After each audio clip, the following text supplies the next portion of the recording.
Magandang umaga po muli sa inyo. Kami po ay narito sa St. Joseph, Barangay Tabigi, Ginto, Bulacan.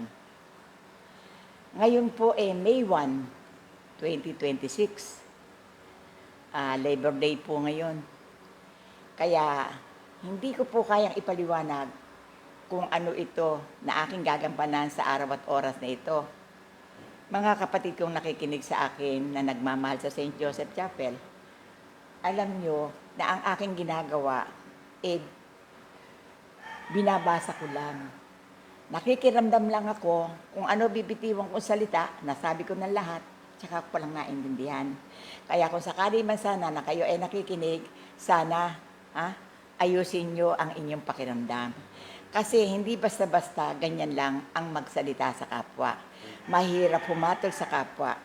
Mga kapatid kong minamahal, lalo naman sa akin, nakita nyo naman, 85 na ako. Talagang ako ay sumusunod lang. At ito ang nagbibigay sa akin ng buhay, kaya ako ay nabubuhay pa. Siguro at marahil hindi ko nasasabihin sa inyo kung ang naganap sa aking buhay at ayoko naman ang Andy na paulit-ulit. Pero sa araw na ito, babasahin ko ang kanyang gusto. Ito po. Ako mga anak ay nandito na nangungusap ako sa inyo. Na sana naman mga anak, ayusin nyo na ang lahat ng bagay sa buhay bilang tao. Kapag inayos ninyo ang galaw, mga anak, ako ang kasama nyo sa buhay, kaya mahirap ipaliwanag ang aking sigaw at silaysay. Dito nyo ako matatagpuan sa lugar ni Mother Paring. Sumungaw ako sa Bulacan para magparamdam, para sumubaybay at kayo ay tulungan. Kaya kung sino man ang may mga karamdamang mabibigat, huwag kayong mag-alala. Basta kayo ay may paniniwala, kayo sa akin lugar ay pumunta at kayo ay aking dadamayan. Sa kabila ng lahat, ako po si Mother Paring na ang utos ng Panginoon. Sinusunod ko pong lahat. Ayoko pong magkulang at magkamali. Kaya kung sakali man po na kayo pumupunta dito, ayusin ninyo ang galaw. At bago kayo pumunta dito, magdasal muna po kayo at sumunod kayo sa reglamento ng aking mga sinasabi.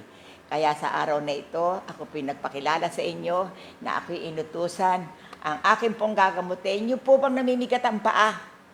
Yung po bang namimigat ang balakang? Yung po bang sa sentro ng likod, sa spinal line, nagkakaroon na ng ngawit?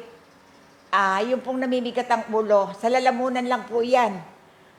Kinakailangan po na ang inyong lalamunan, pag namimigat ang ulo niyo yung bandang kaliwa, ang bandang kanan po ang gagalawin niyo po sa sarili niyo kasi po tinuturuan ko na kayo at ito po ay nanggaling sa utos. Gagalawin niyo po yung sentro ng lalamunan, dalawa po yan. Ito po, meron lamang problema na bumabalikid sa loob. Kaya kapag po yan hindi niyo inagapan, ito po ang nawawala kayo ng boses. Nawawala. Kaya kung sakali man po, basta kayo kakabahan. Kasi sasabihin ko na rin sa inyo, ang tao, bago isinilang, may kanya-kanyang tinanguan, may kanya-kanyang oras, may kanya-kanya na pupuntahan na ang Diyos ang namamatubay. Kaya po sa araw na ito po ang aking tinuro.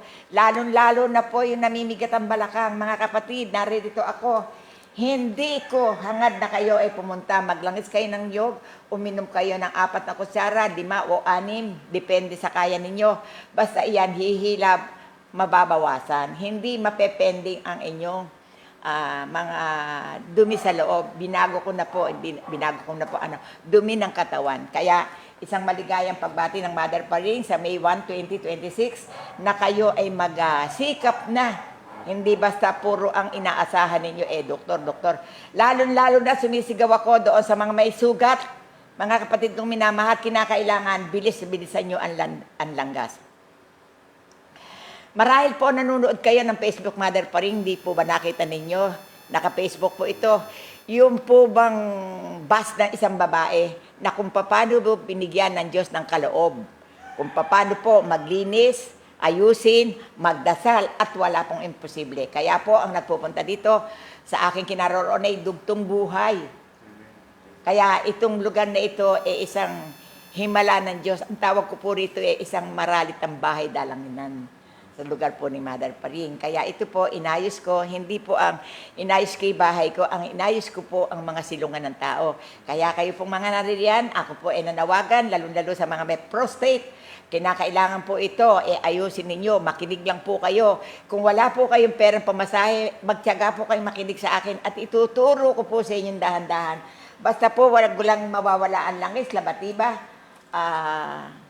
makukuha na po sa dasat. Kaya po isang maligayang araw sa May 1, kayo po dinaylaw ko. Hindi ko po kayang ipaliwanag na ako po may bisita ngayon, si Kuya Louie. Taga saan ka, Kuya? Nait Cavite. Nait Cavite. Sumentro ka na upo.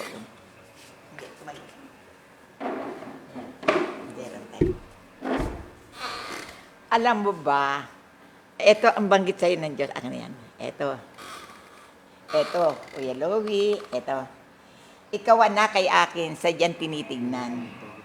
Ikaw ay inayos ko, anak ang iyong buhay. Di ka naman nagkamali sa iyong ginagampanan. Nagampanan mo ang lahat. Kaya pinupuri kita, dinadakila na mabuting mamamayan. Sa kabila ng lahat, anak, ikaw ay magkakaroon ng kaarawan. Kaya kakantahan ka ni Mother Paring ngayon. At eto, pakinggan mo. Happy birthday, Louie. Happy birthday, Louie. Di mo malilimutan ang tagumpay ng iyong buhay. At ngayon pa lang, Louie, iyon ang naramdaman. Na ang biyaya ko sa'yo, di kita, Louie, pinababayaan. Happy birthday! Happy birthday, Louie. Happy birthday, Louie. Di mo malilimutan kaloob ko sa'yo at bigay. Kaya ika'y tinawagan ko, ako naman ay pakinggan mo. Iaalay ko rin sa'yo kagalingan ng buhay mo. Happy birthday, Louie. Happy birthday, Louie.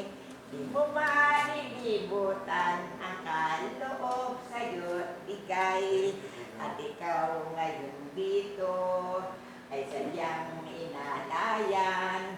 Sa harap ng maraming tao, ikaw ngayon'y sinuutan.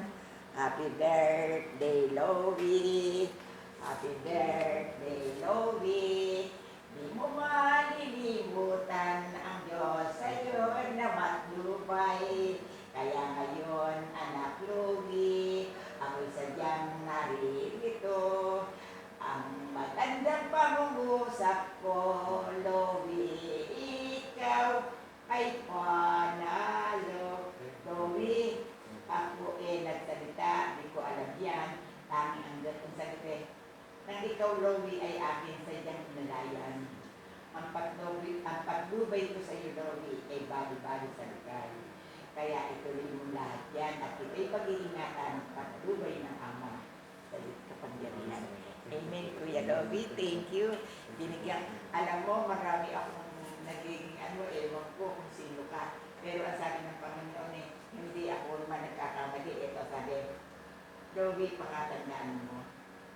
Dito pa lamang sa lupa, ibinigyan kita ng magandang panalo. At ang binigay ko sa kandila mo, Louie, anak, ako'y naririto, nagparamdam ako sa iyo. Hindi ko kaya timbangin kung sino ka. Kaya, ngayon pa lamang, isinama na kita sa Facebook ng Mother Paring. Dahil ito ay biyaya ng Diyos sa tao. Na dito narinig ng tao kung sino ka na nilalaan sa ibabaw ng mundo. Kapag po pala ang tao ay hindi ginagawang maganda, ito po pala, dito pa lamang sa lupa nakikita. Kaya ito po ang banggit ko. Babasahin ko lang po. Magandang umaga sa lahat ng nakikinig kay Mother Paring. Ang gawin natin ngayon, ang landas ng buhay tungkol sa Panginoon. Ang pawang hawanin natin ng isip, huwag tayong isip ng isip. Kung ano dumadating, gagawin natin ang maayos at pagsisikap. Para kung ano dumating, ito ang bigay ng Diyos. Huwag na raw kayong mag-isip na kung ano-ano dahil mahigsi lang ang buhay natin. Basta ang ating sisilipin lagi ay ang daan ng liwanag na daan tungkol sa Panginoon. Kaya Kuya Louie, happy birthday na di mo malilimutan na ang Diyos ang namatnubay sa iyo. Nananawagan po ako sa lahat na nagmamahal sa Facebook Ipinakikilala ko po sa inyo si Kuya Lowy na ngayon lang po kami nagkita dito, na pinuntahan niyo po ako sa channel. Kaya po ang tanging kong masasabi sa inyo, tayo po ay magpudla, magtanim ng maganda, at ang Diyos po ang aking kasama. Hindi ko na po pakahabaan at na maraming po salamat sa Panginoon sa araw na ito at tinatawagan ko po lahat ng mga may karamdaman, lalong-lalo na po ang may mga diabetes. Ang mga may diabetes po, hindi ninyo alam at ako po magsasabi sa inyo na yung po palang magkabilang pigi may sugat na. Kaya pag po nagkasugat sa paa, mahirap na kong pagalingin at hindi na puputol. Kaya kung sakali man po na ang mother pa rin may nagpapaalala sa inyo, hindi po ito nagpupropaganda. Ito po sa kapakanan nyo. Ang ibig ko sabihin, maglinis kayo ng bituka para badugtungan ang inyong buhay. Maraming po salamat. Babay na lang po.